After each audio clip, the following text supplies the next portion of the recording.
নমস্কার বন্ধুরা, কেমন আছেন সবাই? আজ আমাদের বাড়িতে রান্না হচ্ছে হাঁসের মাংস। তোমরা কে কে হাঁসের মাংস খেতে পছন্দ করো কমেন্ট করে জানিও। প্রথমে দেখতে পেলে আমরা হাঁস দুটোকে ভালো করে কেটে ধুয়ে পরিষ্কার করে নিয়েছি। এবার আমরা মশলাটা করে নেব।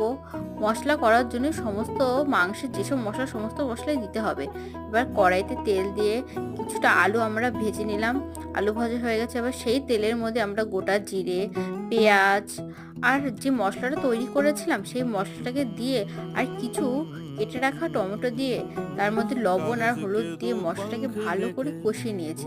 মশলা কষানো হয়ে গেছে, মশলা দিয়ে তেল ছেড়ে দিলে এবার এর মধ্যে কেটে ধুয়ে রাখা মাংসটাকে দিয়ে ভালো করে কষিয়ে তার মধ্যে ভেজে রাখা আলু দিয়ে আরেকটু কষানোর পরে আগে থেকে করে রাখা কিছুটা গরম জল দিয়ে মাংসটাকে ভালো করে ফুটতে হবে। মাংস ফোটা হয়ে গেছে, এবার এর মধ্যে গরম মশলা দিয়ে নামিয়ে নিলে আমাদের মাংস রেডি।